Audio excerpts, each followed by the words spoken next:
Listening Section Directions. The listening section measures your ability to understand conversations and lectures in English.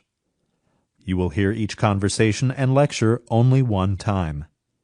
After each conversation or lecture, you will hear some questions about it. Answer the questions based on what the speakers state or imply. You may take notes while you listen. You may use your notes to help you answer the questions. In some questions, you will see this icon. This means that you will hear but not see part of the question. Some questions have special directions, which appear in a gray box. Most questions are worth 1 point. If a question is worth more than 1 point, the directions will indicate how many points you can receive. You will now begin the first part of the listening section. Listen to part of a conversation in a university bookstore. Excuse me, do you have the introductory psychology textbook in stock? Let me check our database. That's a popular one. No, I'm sorry. We sold out this morning. Oh, I knew I should have come in this morning. Are you getting any more in anytime soon? No, I'm sorry. That was the last shipment. There won't be any more till next semester. What? That's going to be a problem. Are there any other stores in town that would carry it? I doubt it. But if you're not in a big hurry, I could order a copy for you. Oh, really? That would be great. Except, how long would that take? It should be here in a week or two, but sometimes it can take up to a month. I don't know what to do. If it only takes a week, that won't be a problem. But I can't wait a month. We have weekly quizzes in that class. Have you looked at the bulletin boards to see if anyone is selling a second-hand copy from last year? It's a new edition this year. Oh, so it is. Actually, I have last year's book. My brother took the course last year. He was pretty angry when they changed the book, because then he couldn't sell his. Oh, I know all about it. My daughter's going to school in New York. As if you kids didn't already pay enough in tuition, they force you to pay an arm and a leg for your books. Then they make it so you can't sell them later. It's so unfair. Yeah, it is unfair. And I don't even mind paying the money. But if they're going to change the edition every year, they should make sure they order enough. You're right about that. You know what? Usually the editions aren't all that different. If I were you, I'd order the book. If it takes a while, you always have last year's book to fall back on. Well, I think that's really my only option. Okay. Okay, I just need to get your information.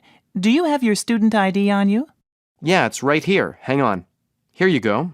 Okay, the soonest it'll be here is Monday. Why don't you stop by Monday afternoon and see if it's arrived? Okay, sure. Do I pay now or when I pick it up? When you pick it up is fine. Okay, well, thanks for all your help. I'll see you on Monday. No problem. Good luck. Now get ready to answer the questions. You may use your notes to help you answer. Number 1. What is the student's problem?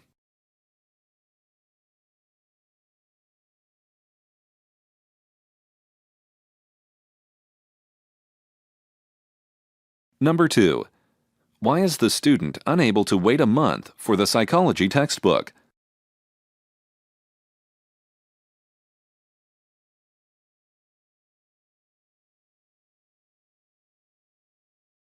Number 3. Why is the student unable to use his brother's book from last year?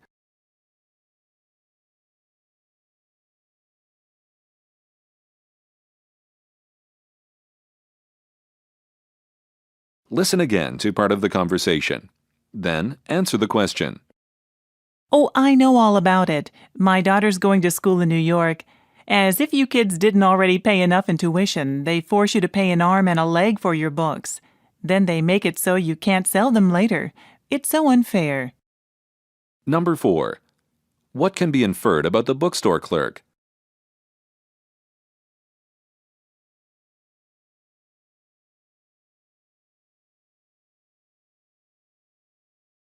Listen again to part of the conversation. Then answer the question. You're right about that. You know what? Usually the editions aren't all that different. If I were you, I'd order the book. If it takes a while, you always have last year's book to fall back on. Number 5. Why does the bookstore clerk say this? If I were you, I'd order the book.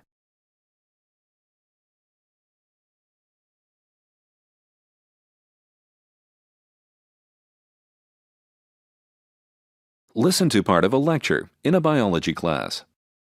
Now, to continue with our discussion on evolution, I want to talk about the iiwi. The iiwi is a bird that's indigenous to Hawaii, and it really is a fascinating study in evolution actually. The iiwi is a red bird with black wings, and on the wings there is a white spot. Its most distinguishing feature, though, would have to be its bill. The bill of the iiwi is long and it curves down at the end.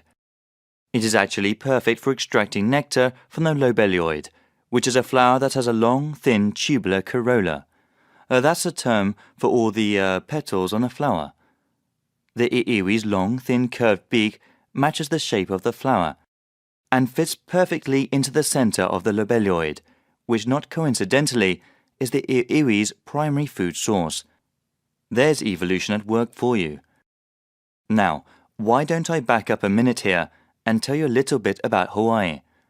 As you know, Hawaii is an island, but what you might not know is that before humans arrived, birds were the dominant species, and the birds did very well on their own. You know, the iiwi is part of a family of birds commonly referred to as honey creepers. Now, there are something like 50 species of birds belonging to this family in Hawaii, and would you believe they all evolved from one common ancestor? They did. It looked kind of like a finch. Anyway, all of these honey creepers have evolved in a highly specialized way. Their bills are just perfect for the kinds of food that they eat, just like the iiwi, and that was great so long as they had plenty of that food supply. Now, this is kind of a case of evolution gone wrong. You see, these birds are so incredibly specialized that when changes in the environment occur, the bird has trouble adapting. That's what's happening to the iiwi. You see, the lobelioid flowers are becoming scarce. Changes in the environment of the Hawaiian Islands have put them at risk, and grazing animals that have been introduced, such as pigs and goats, have further threatened them. The iiwis are forced to seek out alternative food sources, and they have turned to a new flower. Now, their main food source is the ohia flower. Apparently, before 1900 there was another kind of bird, the o'o, that used to feed on the ohia flowers. They were fairly aggressive and prevented the iiwi from sharing their food source. So until the o'o became extinct around 1900, the iiwi couldn't feed on the ohia flowers. Anyway, now the iiwi, and several other kinds of birds, feed on ohia flowers. But for the iiwi, ohia flowers aren't quite right for their beaks. Ohia flowers are puffy and feathery, not long and tubular like lobelioids. The center of the ohia flower is easy to access, so there's no need for the iiwi's long, curved beak. Other birds that also have this flower as their main food source have beaks that are a lot shorter than iiwi beaks. That's the kind of beak that's best for feeding on ohia flowers. Of course, however, evolution never stops. The bird is experiencing changes in its environment. So what do you think happens? Now, those birds that have less specialized bills are better able to find food, are living longer, and are having more young. As a whole, the species is adapting to its new environmental circumstances via evolution. And what's happening? You guessed it. Iiwi bills are, in fact, getting shorter. Scientists have been studying the changes to iiwi beaks, and they have found, by comparing current iiwis with iiwis from museums, birds from before 1902, and they've discovered that the only thing that's changed between modern and pre-1902 iiwis is the size of their beaks. They've shrunk 2 to 3%. So the iiwis are continuing to evolve to adapt to their environment. Now get ready to answer the questions. You may use your notes to help you answer. Number 6. What is the talk mainly about?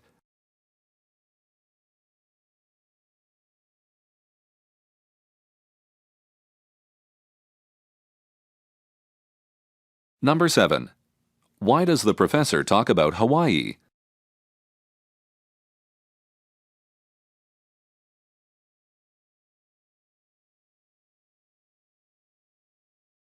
Number 8.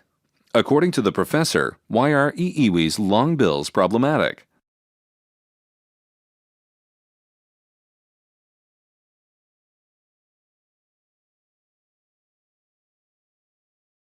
Number 9. What does the professor say about honey creepers? Click on 2 answers.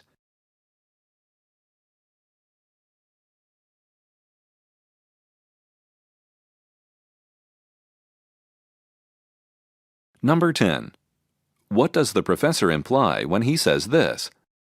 The iiwi's long, thin, curved beak matches the shape of the flower and fits perfectly into the center of the lobelioid, which not coincidentally is the iiwi's primary food source.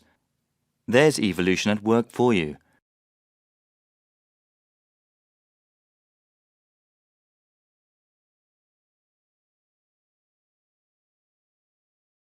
Number 11. Why does the professor say this? Now, there are something like 50 species of birds belonging to this family in Hawaii, and would you believe they all evolved from one common ancestor?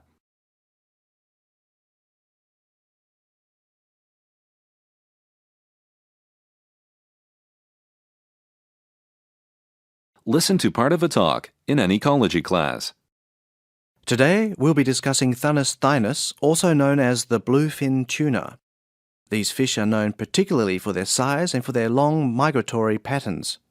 As for their size, they are the largest type of tuna, and they're about 2 meters long and weigh about 500 kilos. There's a lot of variance in size though, and the largest bluefin ever caught was 679 kilos. Now, as for their migratory patterns, I should first tell you that there are 2 different kinds of bluefin, the western stock and the eastern stock. They're named according to which part of the ocean they occupy. In the Atlantic Ocean, the western stock range from Canada to Brazil, and the eastern stock range from Norway to Africa. Bluefin tuna are also found in the Pacific Ocean and in the Mediterranean, but we'll get to that another time. For now, just concern yourselves with the Atlantic populations of bluefin tuna. Anyway, as I was saying, bluefin tuna are migratory and travel around a lot. Some tuna migrate distances of 8,000 kilometers. Wow, they range throughout all those different regions? That's a long way to travel, especially considering the difference in temperature you'd find in all those places. I know whales are highly migratory, but wouldn't it be difficult for a tuna, being that it's cold-blooded? How do they adapt to the different temperatures? Actually, the tuna is able to regulate its body temperature. So it's not a fish? I thought fish were, by definition, cold-blooded. Well, there are a few exceptions to that rule, and the bluefin tuna is one of them. You see, they have special anatomical features that help them regulate their body temperatures. This is how it works. The muscles of the fish produce heat, which warms up the blood in the fish's circulatory system. In other fish, the same thing happens, but when the blood flows past the gills, all of the heat is lost to the cold ocean. But in the bluefin tuna, there's a special mechanism that helps warm up cold blood from the gills. See, there's a bunch of arteries and veins in close proximity to one another. What happens is there's a sort of heat exchange going on between them. This enables the fish to maintain a body temperature above that of the water they live in. As such, they can easily live in different water temperatures. I understand that the market for bluefin tuna is quite profitable. If they travel around so much, how are bluefin fisheries managed? That's right. Bluefin tuna are very valuable, as they're a favorite for sashimi, and they're in danger due to overfishing. In the past 30 years, their numbers have decreased by over 70%, and that's in spite of the International Commission for the Conservation of Atlantic Tuna, which I'll call ICAT from now on. Yeah, even though this commission was set up in 1969 to protect the fish, stocks are still decreasing. How does ICAT protect the Atlantic tuna? Do they establish fishing quotas or something? Yeah, that's pretty much what happens. First of all, they consider the western stock and the eastern stock separately, and the eastern stock is more abundant, so countries on the eastern side of the Atlantic have higher quotas. The western stock is more limited, so countries on the western side of the Atlantic have to share a more limited quota. Basically, ICCAT divided the Atlantic Ocean into two parts and set separate limits that reflect the size discrepancy between eastern and western bluefin populations, which you can see in these numbers. The eastern quota is 32,000 tonnes of bluefin tuna a year, but on the western side it's a lot lower. The limit for the western Atlantic is only 3,000 tonnes of bluefin tuna a year. That sounds reasonable in theory, but isn't it possible that some of the stocks will migrate to the other side? You said that the bluefin travels all over the Atlantic. What about western bluefin, who cross over into the eastern Atlantic? Wouldn't that be really problematic for a population that's so depleted? That's actually a big problem. There have been studies. Researchers tagged bluefin tuna and tracked their movement, and this research has shown that western bluefin tuna travel all over into the eastern region of the Atlantic, into the eastern Mediterranean. This means that western bluefin tuna are fished by both western and eastern Atlantic fisheries. As you can imagine, there's a lot of pressure on ICCAT to do further research and rethink the current quotas. Now get ready to answer the questions. You may use your notes to help you answer. Number 12. What is the talk mainly about?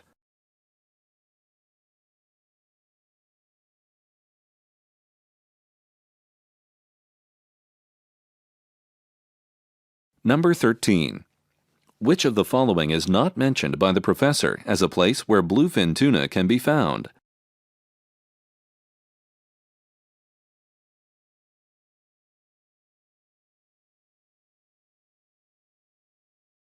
Number 14. Why are bluefin tuna able to live in vastly different water temperatures?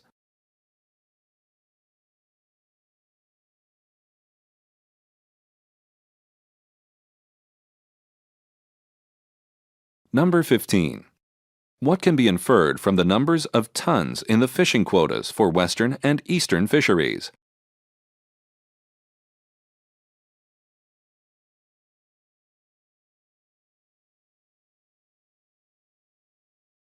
Listen again to part of the lecture.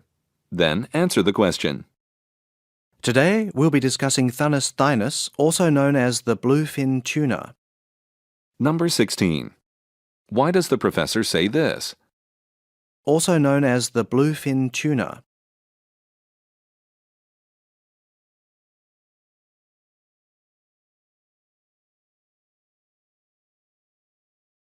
Number 17. What does the professor imply when he says this? That's right. Bluefin tuna are very valuable, as they're a favourite for sashimi, and they're in danger due to overfishing.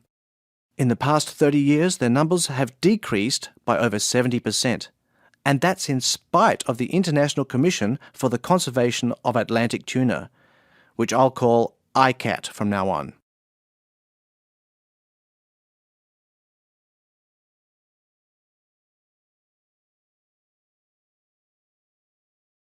Listen to part of a conversation between two students by a soda machine.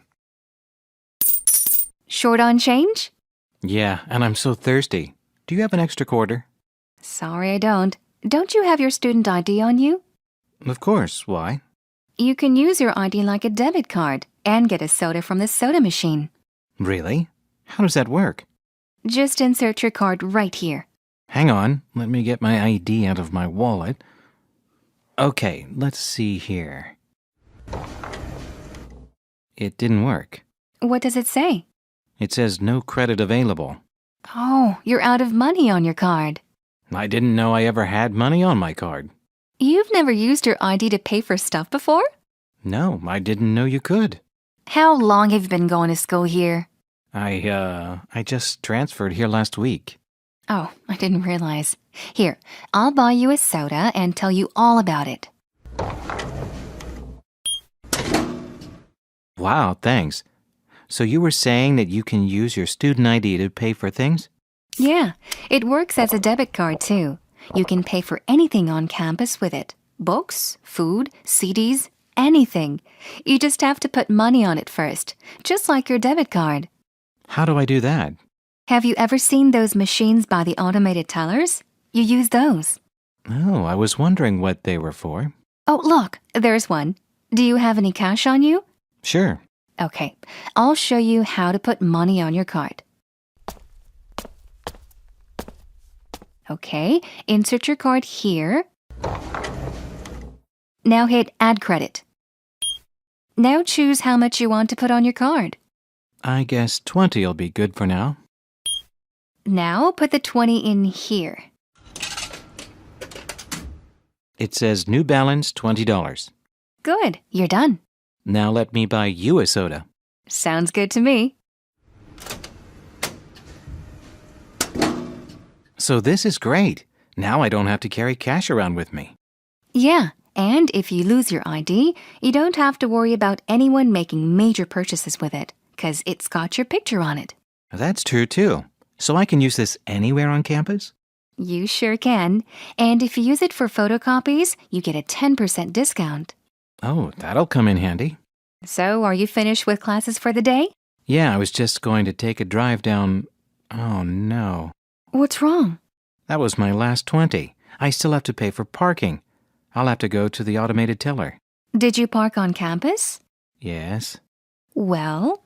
You can use it for parking, too? Yeah, like I said, anywhere on campus. Gee, thanks for all your help. As I was saying, I was just going to go downtown. Do you want to come? Sure. Now get ready to answer the questions. You may use your notes to help you answer. Number 18. What does the woman mainly help the man with?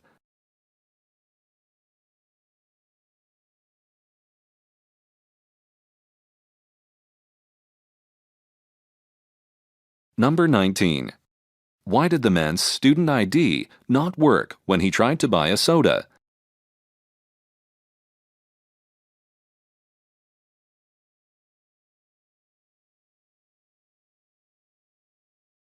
Number 20. Which of the following is not true about the student ID card?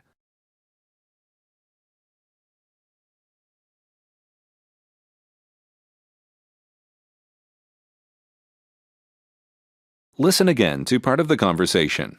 Then answer the question. You've never used your ID to pay for stuff before? No, I didn't know you could. How long have you been going to school here? Number 21. What does the woman imply?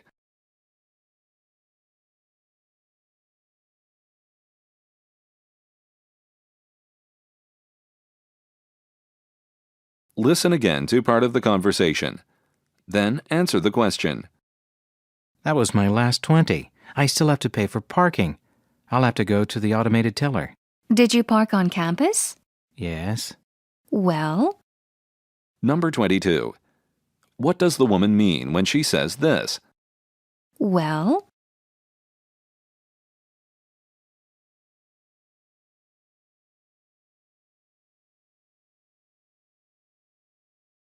Listen to part of a lecture in an environmental studies class.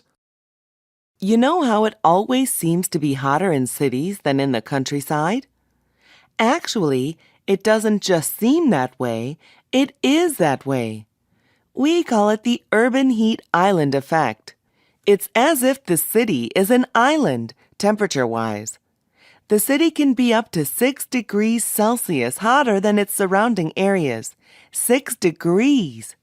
Now, what do you think might be causing this effect? Well, obviously, we've got the heat generated by all those cars and all the manufacturing going on. Plus, there are fewer trees in cities to dissipate heat. Then, there are other factors that compound the problem. Let's back up a minute. We're going to build a city, so we cut down a lot of trees. As the city expands, more and more trees get cut down, right? I already mentioned that we have fewer trees to help absorb and dissipate heat. But what do we replace the trees with? A lot of buildings and pavement. The rooftops of those buildings and the pavement itself are both very good at holding in the heat that they absorb. This explains why cities are not only hotter, they take a lot longer to cool down. For example, a hot day in the countryside begins to cool when the sun goes down. But in the city, it stays very hot well into the night.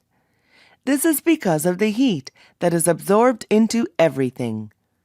The city generates all kinds of extra heat, in addition to that coming from the sun, with its cars and other activity. The heat gets trapped in the pavement and in the rooftops and warms the air even after the sun has set, when it ought to be cooling off. And that's not all. What do we know about heat? It rises, right? So all that hot air is rising, and it gets replaced by cooler air. Problem solved? 'Fraid not. First of all, the cooler air creates winds. This cooler air is being sort of sucked in from the surrounding areas to replace the hot air that's rising. Secondly, the hot air forms rain clouds in the sky. These clouds are what we call convective, and they tend to cause harsh rains and thunder and lightning. So what was an awfully hot day has now become a rainstorm. So you can see what's happening here. Not only is the city generating and trapping heat, it's also causing its own weather phenomenon. The implications of the urban heat island effect are worth considering. First of all, we've got increased temperatures. That means that more people are going to be using their air conditioners more often. And that means more energy is being used, and more pollution is being created. That brings us to another concern, which is public health. Increased pollution is obviously no good for anyone's health, and the hot temperatures alone even put some people in danger. The elderly in particular are at risk of heat stroke, which can be very serious. So, as you can see, the urban heat island effect is quite serious. There are a few measures that could be taken to improve the situation. Planting more trees is an obvious one. Another thing that can be done is using reflective materials for rooftops. They will reflect the sun's rays rather than absorb them. There are also cooler pavements available for roads. Probably more expensive, but probably worth it when you consider the problems regular pavement causes. Now get ready to answer the questions. You may use your notes to help you answer. Number 23. What is the lecture mainly about?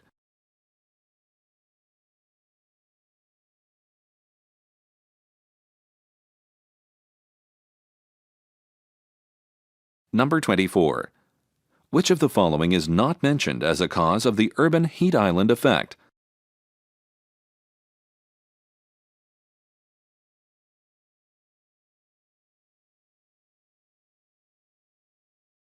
Number 25. In the lecture, the professor explains how the urban heat island effect can lead to harsh rains and thunder and lightning. Indicate whether each of the following was mentioned as a step in the process. Click in the correct box for each sentence.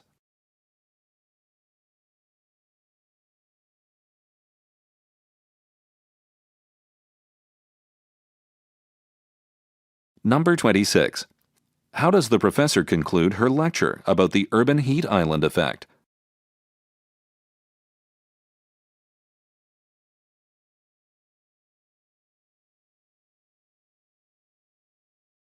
Listen again to part of the lecture.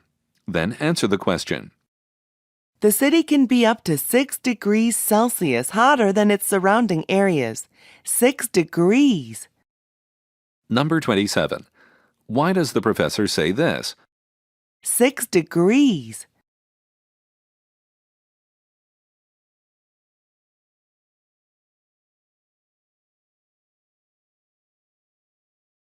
Number 28.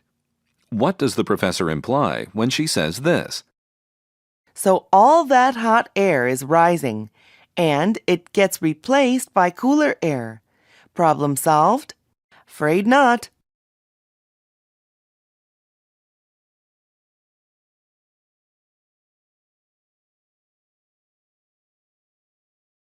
Listen to part of a talk in a philosophy class. What is deductive reasoning? It's a way of thinking where you start with a true statement, a general truth or a commonly known idea, and then make an association in order to understand how some other concept or statement is related to the first statement. Now, there are a number of deductive argument patterns, but I only want to focus on one today. This pattern of deductive reasoning works from the general to the specific. So, you take a general principle, for example, that it's not safe to walk in front of oncoming cars. You take that general principle and you use it in specific situations. For example, on your way home from class this evening, you'll apply this principle as you decide when and where to cross University Avenue. This method of thinking, deductive reasoning, has been very influential to Western thought. And if we look back to ancient Greece, we can see that logic was something that many important Western philosophers were quite interested in. Actually, Aristotle thought up a method to help us form solid conclusions using deductive reasoning. He developed rules, groups of statements that we call a syllogism. It's a way of expressing a deductive argument. A syllogism has three parts: a major premise, a statement of fact, like all animals are mortal; a minor premise, like dogs are animals; and a conclusion, say, therefore dogs are mortal. This pattern can be simplified even more into these three parts. First, all A are B. Second, C is A. Third, C is B. Okay, so all of you probably have the gist of it now. Can anyone give me a syllogism of your own?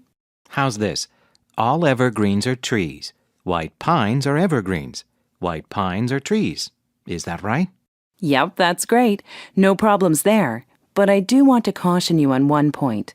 When you're structuring arguments in this manner, you have to be especially careful that you've got all your A's and B's and C's in the right places.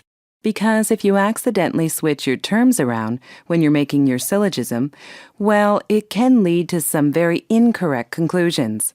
Listen to this syllogism. All evergreens are trees. Oaks are trees, therefore oaks are evergreens. So does anyone see the problem with this syllogism? Well, oaks aren't evergreens. No, they aren't. But look at the syllogism again. What's the major premise? All evergreens are trees. And is that true? Yes. Okay. Well, if that's true, the problem must be in the minor premise, right? What's the minor premise? Oaks are trees. Well, oaks are trees, aren't they? The major premise is right. The minor premise is right. What's the problem with my syllogism? It's a fallacy. You're right. It's a fallacy. See, I switched A with B in the minor premise, right? It should have been all something are evergreens, not all something are trees. The major premise and the minor premise were both, true. But the error in the minor premise, led me to a completely wrong conclusion. Now, I don't want to get into this now because we're out of time today, but just keep in mind that this kind of mistake is called the fallacy of the undistributed middle. We'll talk about that next class. For your homework, I want you to come up with 5 more syllogisms. And watch your logic. I don't want to see any of these kinds of errors. Now get ready to answer the questions. You may use your notes to help you answer. Number 29. What is the discussion mainly about?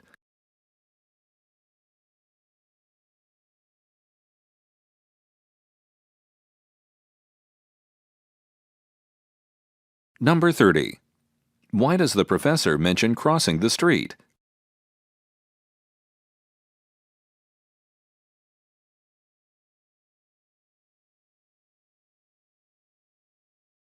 Number 31. What does the professor say about Aristotle?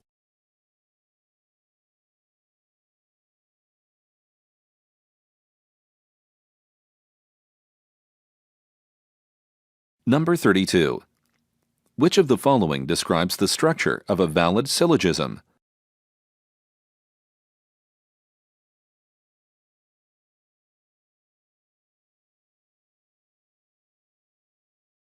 Listen again to part of the lecture. Then answer the question. What is deductive reasoning? It's a way of thinking where you start with a true statement, a general truth or a commonly known idea, and then make an association in order to understand how some other concept or statement is related to the first statement. Number 33. Why does the professor say this? What is deductive reasoning?